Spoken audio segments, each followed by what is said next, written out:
자, 이번엔 세 가지 키워드로 시장을 들여다보는 마켓 트라이앵글 시간입니다. 도움말씀의 하나증권의 박승진 해외 주식 분석실 실장과 함께합니다. 안녕하십니까? 네, 안녕하십니까. 네, 오랜만에 인사드리는 것 같은데 증시 분위기가 심상치가 않습니다. 네, 맞습니다. 키워드들 바로 체크해 보도록 하겠습니다. 첫 번째 키워드 보여주시죠. 첫 번째 키워드는 금리와 재정 리스크입니다. 간밤에 이란의 유조선 공격 소식과 함께 국제유가가 다시 한번 이렇게 급등하게 됐는데 연내 금리나 두 차례는 좀 물 건너갔다라고 보는 게 맞을까요? 앞으로 인플레이션에는 어떤 영향을 미치게 될까요? 아무래도 유가가 올라가게 되면은 이 생산자 물가 지수, 그러니까 결국은 이 비용 측면에서 이 인플레이션 요인들이 발생하게 됩니다. 지금 어쨌든 유가가 80달러, WTI 유가 기준으로 80달러 부근까지 올라와 있고, 뭐 이런 부분들은 전체적으로 이제 비용 압력들을 좀 높이는 요인들이기 때문에 인플레이션에 대한 경계감들이 높아지는 것도 어떻게 보면 좀 당연한 수순이라고 보시면 될 것 같고요. 다만 이게 지정학적 리스크가 이제 장기전으로 갈 것이냐 말 것이냐, 사실 지금 당장 예측하기 좀 어려운 부분들이 있기 때문에 그렇죠. 이 부분들은 사실 좀 저희가 살펴볼 필요는 있겠지만, 일단 70달러에서 80달러 레벨을 크게 벗어나지 않는다라고 하면은 지금 이 관점에서는 상반기 중에 이제 종전 가능성들을 좀 높게 보면서 정상화될 가능성들이 여전히 남아 있다고 보시는 게 맞을 것 같고요.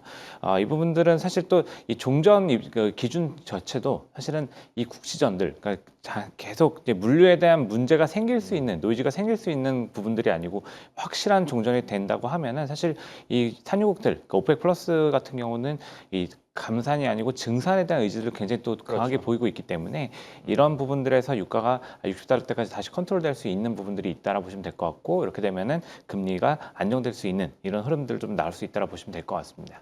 네. 그리고 지금 미국이 이란에 쓰고 있는 이 투입 비용, 이 부분이 또 논란이 되고 있다고 하는데 이란 작전으로 5일까지 쓴 비용이 최소한 7조 원 정도 규모라고 합니다. 전쟁 비용이 이제 관세 환급까지 이어지면 미국 정부의 재정 상황이 좀 괜찮을까요? 재정 리스크가 다시 좀 불거지는 게 아닐까요? 네, 일단 뭐 말씀하신 것처럼 지금 추정치들이 지금 나오고 있는데요. 초반에 벌써 한 50억 달러 정도, 뭐 적게 보는 데는 10억 달러 이렇게 약간 금액의 차이는 있지만 일단은 큰 금액들이 좀 들어가고 있는 건 맞는 것 같습니다. 이렇기 때문에 사실 장기전이 어려울 거다라는 해석이 좀 나오는 이유이기도 하고요. 이게 사실 내부 정치적인 이슈들도 또 엮여 있기 때문에 이 중간 선거 앞두고서 이 재정 리스크를 좀 키울 수 있는 행동들을 하기가 더 어렵지 않나라는 해석도 분명히 존재를 하고 있습니다. 다만 지금 일단 이 군사작전을 계속 지속하기 위해서 더 추가적으로 500억 달러 정도의 이제 추가 예산 승인을 요청할 거다라는 얘기들이 좀 나오고 있고 진행이 되고 있다라 보시면 될 것 같고요. 지금 이미 지금 재정 적자가 굉장히 커지고 있는 미국이기 때문에 또 2조 달러에 육박하는 이제 연방 정부의 재정 적자들, 정부 그 부채들을 생각하면은 사실 지금 이 대법원이 이 IEEPA 기반의 이제 관세, 상호 관세에 대해서도 위헌 결정을 내렸기 때문에 뭐 전체적으로 이제 재정 리스크가 좀 커지는 부분들은 맞는 것 같습니다.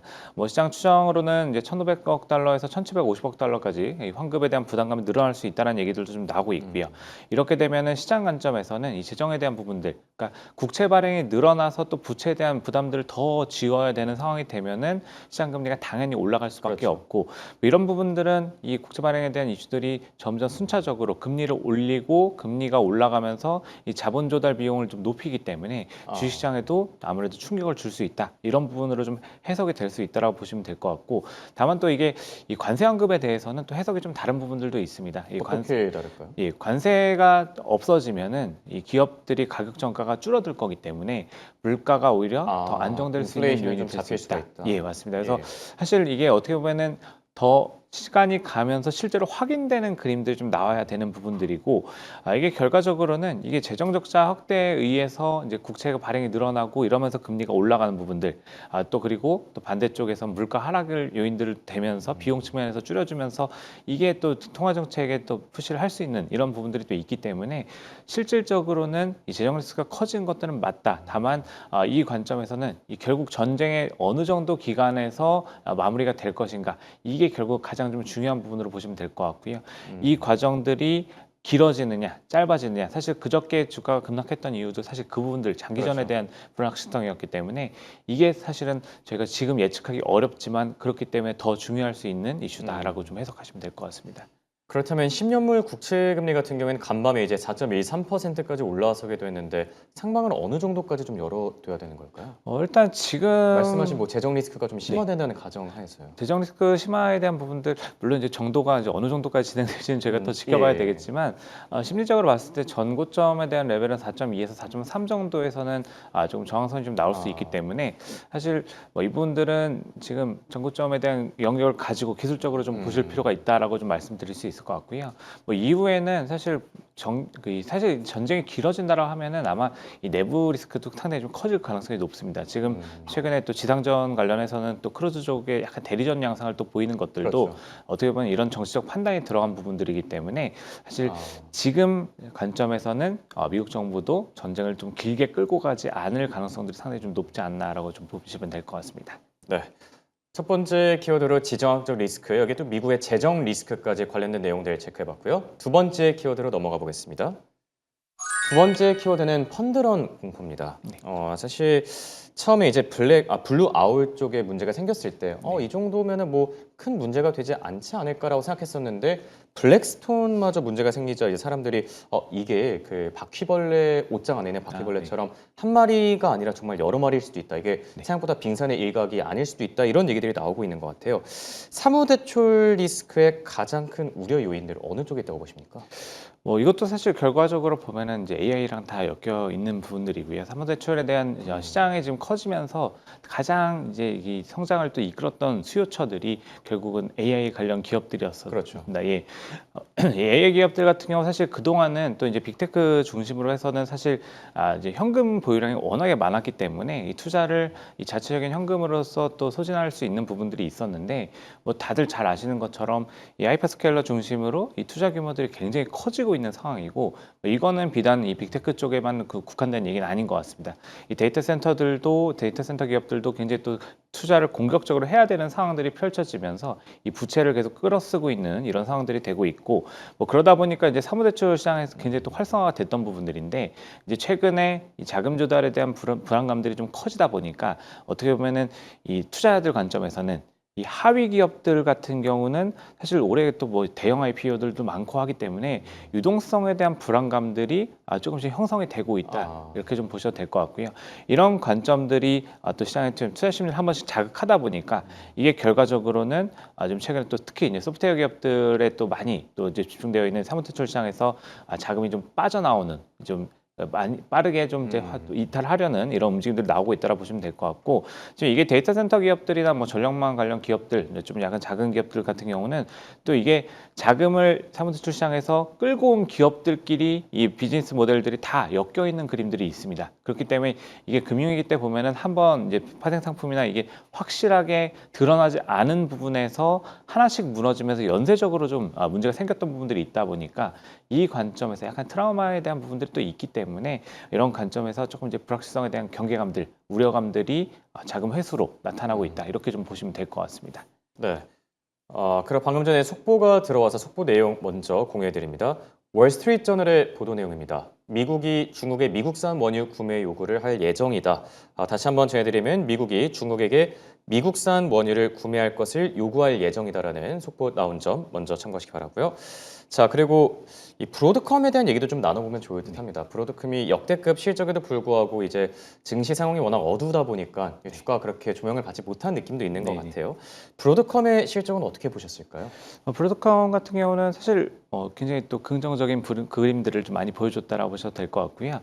사실 그동안 이제 어떻게 보면은 브로드컴 같은 경우도 조금 이제 그 따라잡아야 되는 좀 후발주자 중에 하나로서 또 사실 이게 완전한 선두권에 있는 프런트에 있는 기업들 외에는 조금 이제 불안감들이 계속 형성됐던 것들이 사실인데 이 AI 쪽 특히 이제 가속기라던가 네트워킹 쪽에서의 지배력을 좀 높이는 그림들이 또 가시화됐다라는 그림들을 굉장히 좀 긍정적으로 볼 수 있고 특히 이제 가이던스 같은 경우도 상당히 이제 수요에 대한 부분들을 좀 견고하게 평가를 하면서 시장이 예상했던 것보다 더 높여잡았던 부분들 그리고 또 사실 좀 더 이제 관심을 좀 갖고 볼 수 있었던 부분 중에 하나는 이 인프라 소프트웨어 같은 경우가 사실은 지금 이 굉장히 좀 평이하게 어떻게 보면 성장이 좀 플랫한 움직임들을 계속 보여주고 있었는데 이번 분기에는 한 9% 정도 성장할 수 있다라는 가이던스를 좀 내놨다라는 부분들도 어떻게 보면 조금 이제 AI로 인해서 이 소프트웨어 쪽 인프라 쪽이 굉장히 좀 타격을 많이 받는 관점에서 좀 더 긍정적으로 생각보다 더 좋구나라는 견고하구나라는 부분들을 그려볼 수 있는 좀 배경이었다고 보시면 될 것 같습니다. 네. 그럼 AI 얘기가 나온 김에 제미나이와 챗GPT 여기에 또 클로드까지 얘기를 잠시 나눠보면 좋을 것 같은데 실장님은 최근에 좀 자주 쓰는 그런 AI가 있습니까? 요새는 다 섞어서 쓰는 것 같습니다. 네. 저도 뭐 방송 준비하면서 챗GPT도 이제 참고할 때도 있고 네. 뭐 그래픽 같은 경우는 제미나이가 워낙 좋으니까 네, 네. 제미나이를 쓸 때도 있는데 최근에 챗GPT 삭제율이 급증하고 있다라고 합니다. 이제 미국 네. 정부 쪽에서 엔트로픽 퇴출로 챗GPT에 좀 불똥이 튄 게 아니냐 이런 얘기들이 같이 네. 나오고 있는데 이쪽 판도에 대해서는 어떻게 보고 계실까요? 이게 사실 뭐 굉장히 또 치열하게 또 경쟁이 이루어지는 분야이고 사실 아직까지 뭔가 한 곳에서 완전히 완정적으로 잡았다라고 보기 어려운 상황들이 계속 펼쳐지는 것 그렇죠. 같습니다. 뭐 사실 초반에는 이제 챗GPT가 굉장히 또 압도적으로 시장을 좀 잡아가는 모습들이 나왔었는데 뭐 사실 뭐 작년에 제미나이 3가 나올 때부터 또 이 부분들이 좀 의미 있게 흔들리기 시작하는 이런 관점들이 좀 있었던 것 같고 사실 뭐 최근에는 약간 이제 정치적인 좀 트렌드들 이런 것들까지 반영을 하면서 시장에서 이제 사용자들이 이탈하는 케이스들 좀 발생하고 있다라고 좀 보셔도 될 것 같고요. 뭐 엔솔픽 같은 경우는 사실 좀 최근에 이제 군사적 사용에 대한 부분들을 가지고 놓고 이 정부 쪽과 이제 갈등이 약간 이제 노이즈들이 좀 생기면서 어떻게 보면은 이 정부 쪽에서는 약간 뭐 길들이기처럼 좀 보일 수 있는 이제 이용과 이 사용과 이런 부분들 수주를 좀 제한할 수 있는 정책적인 부분들을 좀 내놓고 있다 이런 것들로 좀 저희가 해석할 수 있는 부분들이 있는 것 같습니다. 이런 부분들은 뭐 당연히 이제 엔솔픽 같은 경우는 좀 최근에 클로드를 앞세워가지고 굉장히 좀 빠르게 올라오던 부분들이 있었기 때문에 약간 이제 성장 속도를 좀 늦추는 이런 영향들이 있을 것 같고요. 뭐 GPT 같은 경우도 사실 어떻게 보면은 약간 또 이런 부분들을 정치적인 노이즈들을 좀 끼고서 해석이 되고 있다는 것 자체가 좀 부담은 좀 될 수 있다. 다만 이제 이후에 향후에 가져가는 그림들에서는 지금 이제 어떻게 보면 제미나이랑 챗GPT가 이제 약간 이제 양강 구도를 보여주고 있는데 이 기업 쪽에 대한 수요들은 엔솔픽 클로드가 굉장히 또 압도적으로 좀 수익성을 좀 보여주고 있습니다. 이런 부분들을 보면은 어떻게 보면 경쟁 구도가 좀 디테일하게 좀 영역을 나눠가면서 좀 나올 수 있는 그림들 좀 보실 필요가 있을 것 같고 아직까지는 이게 지금 사실 또 성숙한 시장은 아니기 때문에 계속 업데이트되고 정책이 바뀔 때마다 이 경쟁 구도가 좀 시장 점유율도 굉장히 바뀔 수 있다 이런 관점에서 아직까지 계속 좀 보실 필요가 있다라고 말씀드려야 될 것 같습니다. 네. 자, 끝으로 세 번째 키워드까지 확인해 보도록 하겠습니다. 세 번째 키워드 보여주시죠. 반등도 역대급. 참, 이번 한 주를 돌이켜 보면은 하락도 역대급, 반등도 역대급. 정말 좀처럼 뭐 한 치 앞도 모르는 그런 시장이었던 것 같습니다. 사실 간밤에 미국 증시가 또 빠지면서 오늘 국내 증시 좀 쉬워 보이지 않을 수도 있고 좀 조정도 불가피해 보이긴 하는데 네. 다음 주에도 이 정도 변동성을 좀 염두에 둬야 될까요? 어떻게 보시죠? 뭐 일단 이번 주에 저희가 이제 역대급 진짜 변동성을 봤기 때문에 사실 그 정도까지는 아닐 것 같습니다. 이제 이 유가에 대한 평가도 이제 달라질 거고 이 탑다운 관점에서의 불확실성들 그리고 또 연초에 작년 4분기부터 신곡으로 자금이 집중되는 상황들이 펼쳐질 때 우리나라 시장이 또 그 중에 대표적인 시장이었기 때문에 그렇죠. 자금이 굉장히 또 공격적으로 들어왔던 부분들이 좀 탑다운 관점에서 유가가 올라가면은 사실 아까 말씀하셨던 것처럼 연준의 금리 인상 인하에 대한 프라이싱이 좀 약해지게 되고 이렇게 되면은 이 유동성, 그러니까 달러가 강세를 보이면서 신흥국 통화들이 약세를 보이는 이런 연결고리들이 형성이 되게 됩니다. 그러면은 사실 이제 그 외국인 자금들이 좀 빠져나갈 수 있는 부분들이 변동성이 상당히 좀 키웠다라 보시면 될 것 같고요. 다만 이 부분들은 1차적으로 소화가 한번 됐기 때문에 이 변동성에 대한 부분들은 좀 정점을 지났다. 다만 지금 이 부분들을 탑다운 관점에서 해석할 수 있는 부분들의 여지, 그러니까 사실 유조선 피격이나 이런 이슈들이 중간중간에 나오고 협상에 대한 얘기들이 중간중간 나올 때마다 이 부분들의 좀 변동성, 시장을 좀 등락하게 만드는 요인들은 당분간 지속될 수 있다. 이런 관점으로 보실 필요가 있을 것 같습니다. 네.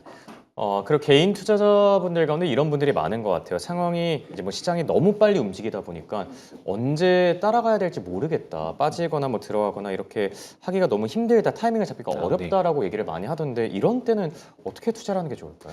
사실 그거는 뭐 저희도 마찬가지인 것 같습니다. 뭐 애널리스트 입장에서 더 굉장히 의견 내기 힘들어지는 부분들이 있고 네. 기관 투자들도 상당히 좀 고민이 많을 수밖에 그렇죠. 없는데 이런 관점에서는 사실 어떻게 보면 변동성이 너무 커지고 불확실성이 많으면은 현금 보유 비중을 좀 높이시는 것도 뭐 당연하게 볼 수 있는 정석대로 가는 게. 맞습니다. 그리고 아니면은 조금 이제 무거운 포지션들을 잡아놓는 그러니까 변동성이 좀 적어질 수 있는 낮아질 수 있는 자산을 좀 구성을 한다던가 아니면 특히 이제 큰 흐름에 대한 그 그림들을 먼저 그려놓고 단기 변수에 대해서는 조금 이제 마음을 좀 굳게 먹고 포지션을 지키는 이런 포지션들을 좀 가져갈 필요가 있다. 이렇게 좀 말씀드릴 수 있을 것 같습니다. 네.